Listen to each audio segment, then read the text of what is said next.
coming away from that, I just wanted to make something that was the complete antithesis to what I'd just done. And Snake Dick was the craziest idea, also the most relevant idea, but an idea that I had written. I knew I would direct, I knew I would produce, I would be answerable to nobody, and I could really create that however I wanted. So I actually initially went and made the short more as a sort of cathartic exercise, more to just sort of say, I need to make this for myself. And then, once I'd done it and I was able to take a step back, I was like, okay, this is great. This is actually really going to help the feature version. And, so far it certainly has.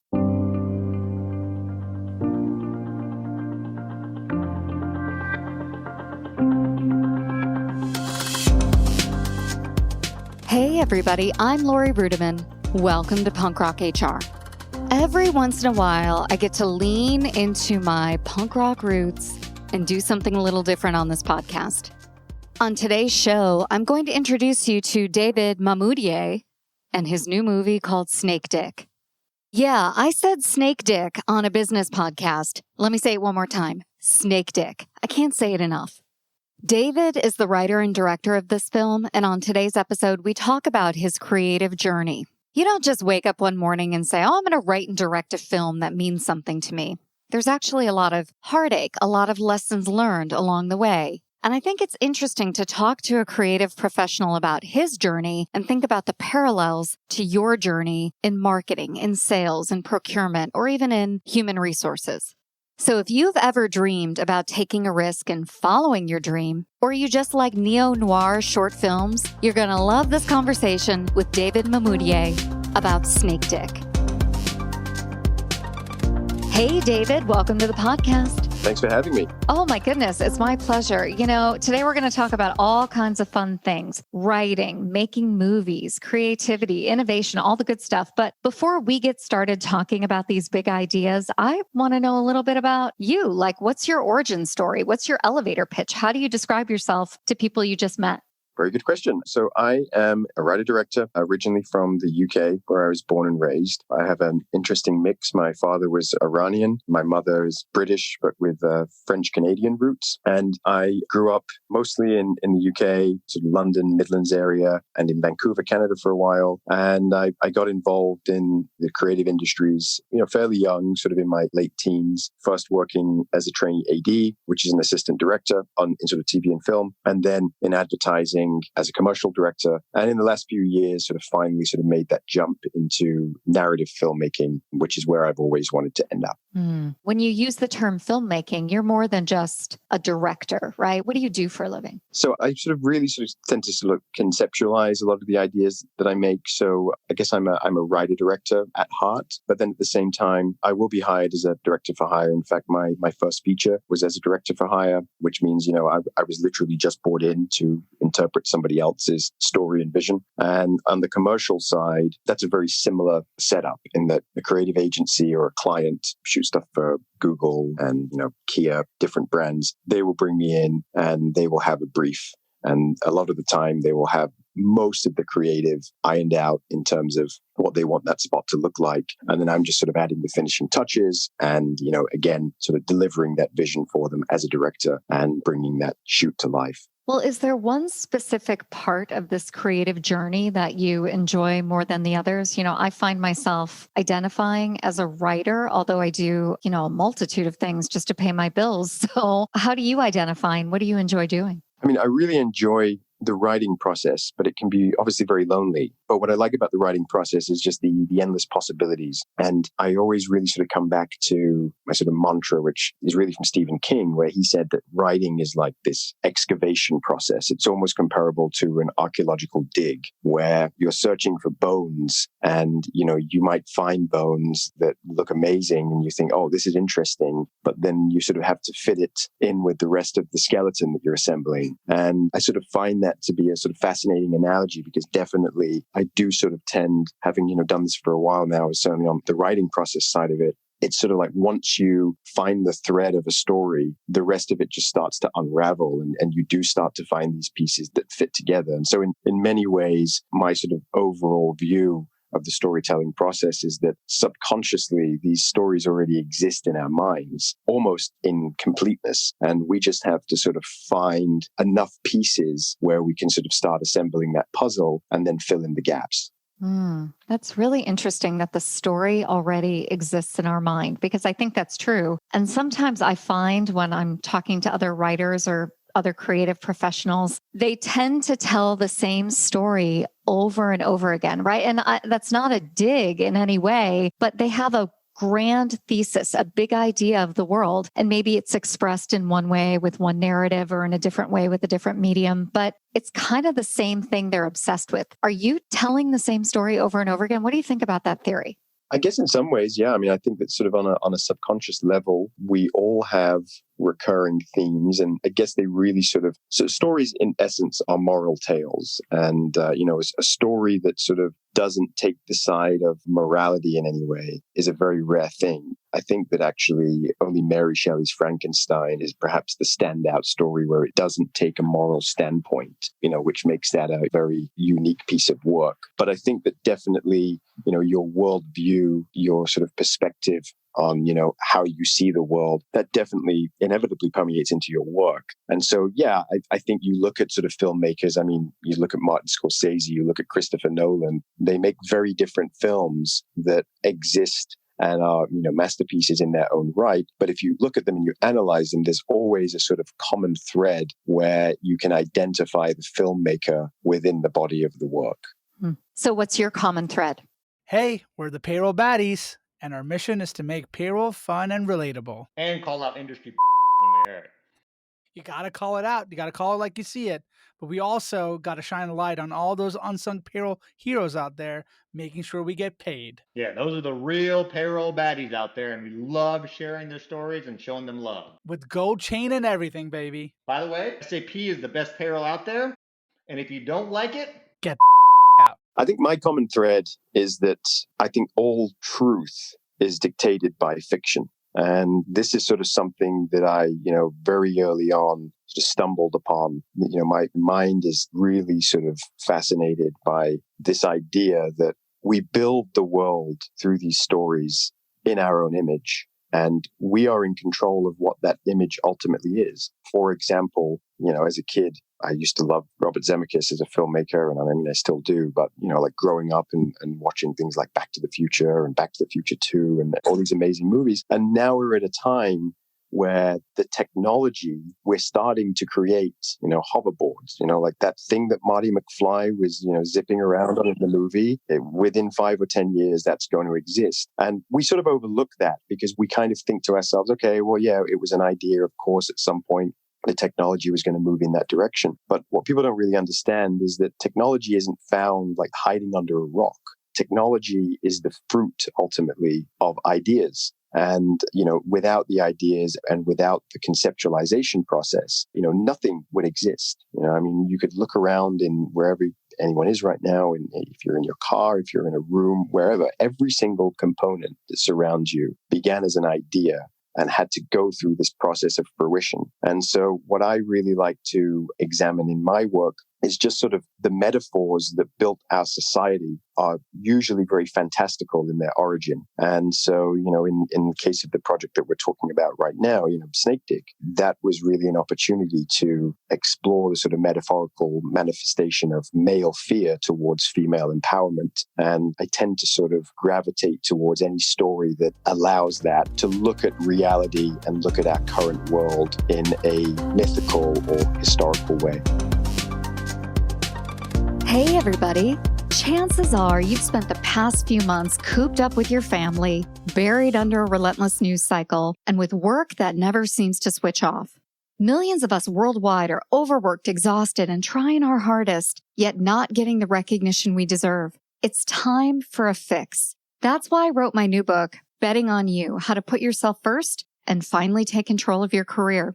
It's an essential guide for how to snap out of autopilot and become your own best advocate, with candid and new stories and easy to adopt steps. I wrote this book for you. I believe in you, and I would be honored if you would pre-order it today. Head on over to LoriRudiman.com/books. That's LoriRudiman.com/books and pre-order your copy today. tell us a little bit about your story, the project Snake Dick. What is it? What's it all about? So it's an interesting one from the perspective that what we're talking about, this iteration of the project is a short film, but it was a short film that was made with the intention of becoming a feature. And in my industry, you will sometimes make a short that will be popular and, people get feature deals off of short films all the time. And sometimes they go in just intending to make a short and, the audience reaction is great. Somebody will see it, really like it, and want to make a feature version. And sometimes it's a very intentional path to an idea that might be high concept and difficult to sort of pitch in the room and make people see how you would actually go about making it. So you make the short as a proof of concept that sort of serves two functions. In this instance, I wanted to make something that wasn't just going to be a teaser, but could also work in its own right. So the story tells the tale of two women on a journey across the Californian wilderness while in possession of a deadly and mysterious weapon, which the title may or may not have something to do with.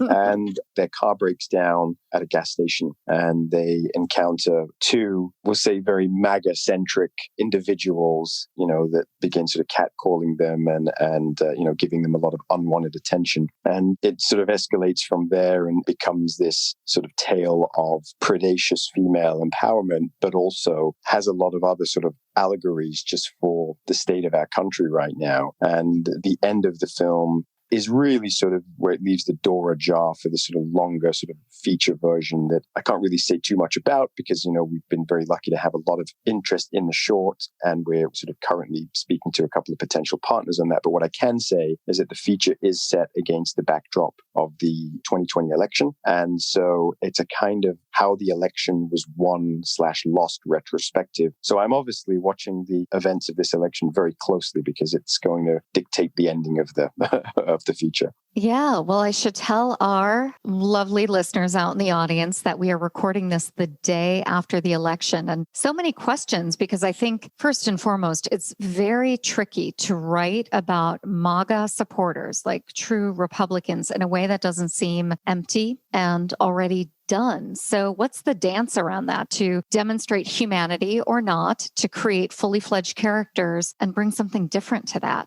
Well, I think in the short, obviously, the time is limited and it's very much about establishing the concept and establishing, our sort of heroines. But certainly in the feature, I've taken a lot of care and time not to write something that is from a one-sided perspective because, we do live in a very divided country and a very divided world right now. And I think that making something that is, I'm a Democrat, I voted for Biden. I have no nails left from the election last night. Let's see. But, things are looking good for him as of right now. But even so, I'm definitely a big believer. And one of the reasons why I'm so anti-Trump is that he is not a unifier. He is not a man and never has been in business or in life that brings people together. He's a person that actually has, in his own words, this divide and conquer mentality. And so getting back to your question, I really sort of had to do a lot of soul searching and a lot of outlining to see, okay, how can I tell this story, but in a way that it attacks what Trump stands for without attacking those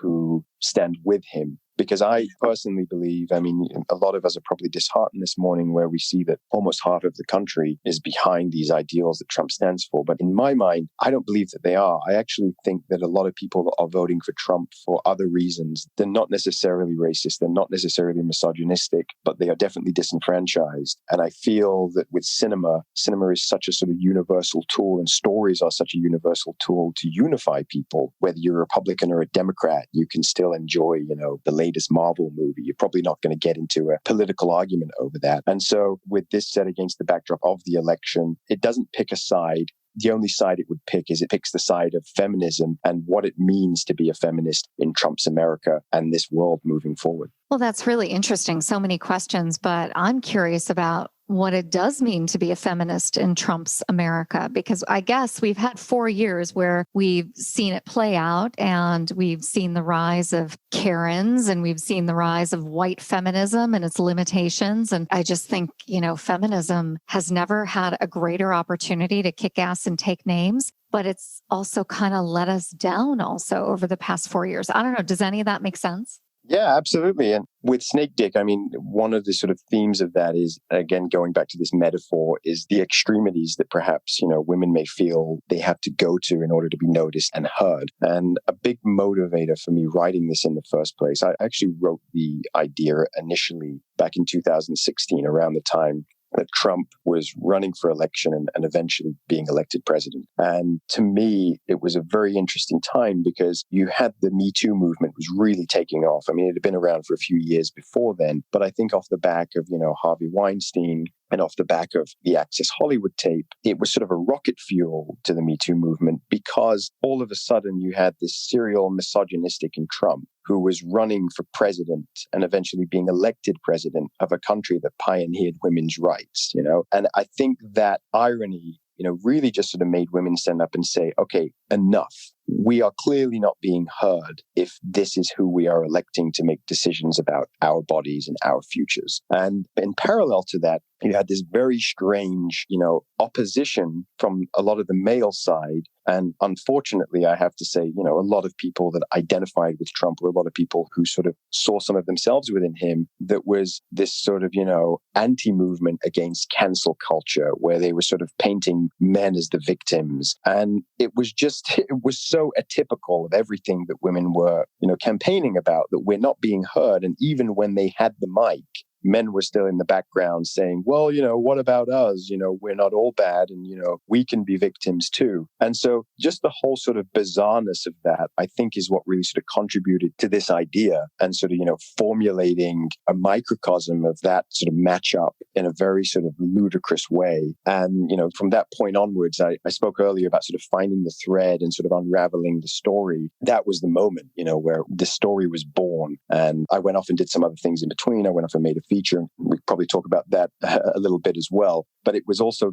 that sort of experience of going away and doing something else that brought me back to Snake Dick, and in a very sort of defiant frame of mind where I thought, this idea that I thought was a little too crazy and out there for people to understand actually is probably more relevant than ever. And, I want to commit to making it happen. Well, let's talk about that, because I'm actually interested that you brought it up. You went away from the script, you went away from this initial endeavor of creating the idea, and all kinds of things have happened in the world.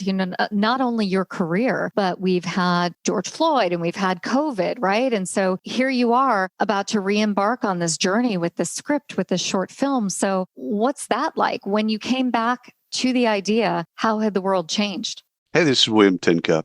Listen, we did a series for iSolved called Heroes of HR, where we talk to HR practitioners. And these are just your run-of-the-mill, everyday, slogging it out, 300 employees in Cedar Rapids, HR pros.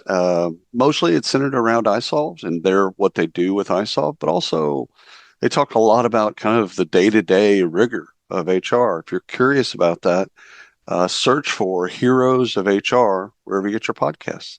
Thank you. Well, the world had definitely evolved. I don't know if I could say that it had changed. It was just that a lot of the issues that were there all along were suddenly rising to the surface. I mean, I guess much like the Me Too movement and how that was emboldened by these other events. And I think that's sort of one of the things that we've really encountered in these last 4 years is the spotlight has been well and truly shone on a lot of these issues, because when you have, again, I hate to sort of bring it back to Trump, but it's a fact that when he speaks, we do listen. And, it's not just us that are listening. It's his base that is listening. And what we might hear from him and we think is abhorrent and we think, oh my God, this guy is crazy. Somebody else listens to that and they almost take it as a free pass that it's okay in today's world to still have those views, whether it's, racism, misogyny, whatever. And so I think it was very enthused that during a pandemic, people were selfless enough to go out, take to the streets and really sort of campaign for what they believed in. But in terms of, how the world sort of changed, it was more a case of sort of my perspective of it had changed. And I'd suddenly sort of realized that all of these things that we thought were sort of fringe views and, just existed sort of deep in the shadows were actually all around us. And that was also another sort of big theme for me in sort of writing the feature. But in terms of that sort of process, and probably, for your listeners as well, because I know this sort of looks at things from a sort of, career and sort of business perspective. And when you're making those decisions, things to bear in mind. I sort of went away shortly after I had this idea back in 2016. I went away in 2017 and made a feature, which was a very strategic decision because I'd just been hired to write a really amazing project for Roddenberry, who your listeners might know, the creators of Star Trek, great company. And they had a graphic novel called Worth, which I loved. And, they brought me in to pitch on it. I won the assignment. So they hired me as the writer to adapt it into a feature. And we were having the conversation, about attaching me also as the director. But, the thing was, I hadn't done a feature yet. And that's a big thing in my world. I mean, you can usually, if you're making a sort of smaller budget movie, it's a little bit easier as a first feature to sort of do a sort of writer-director deal. This was a much larger film, obviously. So their feedback to me was, well, look, we love your commercial work. We're not saying that, we're not interested in talking to you about directing this film, but we really would be more comfortable if you'd gone out there and made a feature for credibility purposes. So anyway, lo and behold, right around the time that deal was happening, I had an opportunity that landed in my lap that felt almost too good to be true. It was a feature that was already funded. They had the script. I wasn't a massive fan of the script, but I thought that there was room there to improve it. And there was some very exciting cast that we were talking about that we could potentially get for it. And me sort of really wanting to be able to direct the script that I was writing for Roddenberry, I took a leap of faith and I said, okay, I'm going to go off and I'm going to make this feature as a director for hire. And at least it sort of, puts me on that feature map. And I don't regret that decision because of what came out of it. I mean, for example, I met Poppy on that film. She was cast in that movie. Got to work with Harvey Keitel, who also doing another project with him, Liam McIntyre. So fantastic people. But the film experience itself was one of the worst professional experiences I've ever had. And it taught me a lot of lessons. I didn't have final cut.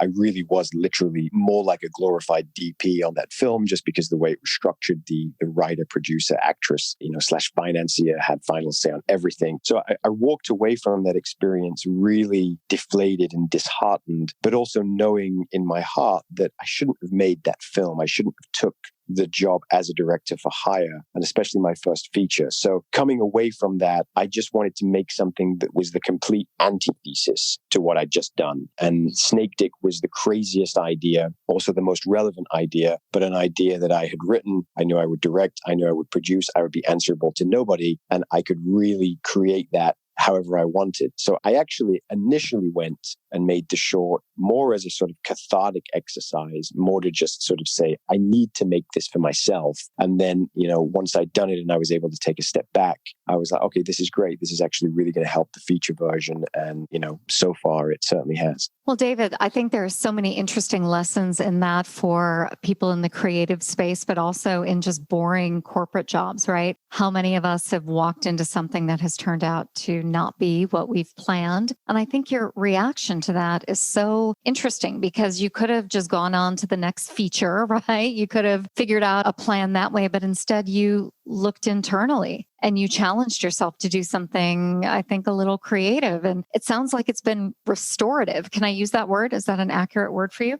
Absolutely, yeah. And I think that's the biggest lesson that I learned about myself. And look, every filmmaker is different, every person is different. And the main thing that I really sort of came to appreciate is that even if your heart is 99% in something, that's not enough because you really have to be fully invested physically, mentally, emotionally. And I was in this project, don't get me wrong. I went there, I gave it 100%. I left everything on the mat. And when I came back and I unfortunately had to walk away from the film in post just because I didn't have final cut and I massively disagreed with the decisions that were being made. And I even, I actually tried to take my name off the film, which because of a contractual arrangement I wasn't allowed to do. In the end, I didn't have the power to do that. So that whole process just really made me understand, where I sort of sit as a filmmaker, that I'm not the kind of person that wants to go out there and, make a living shooting other people's scripts and, being a director for hire. And I think I got a little used to that in the commercial world because in the commercial world, it is a little bit different. You are ultimately there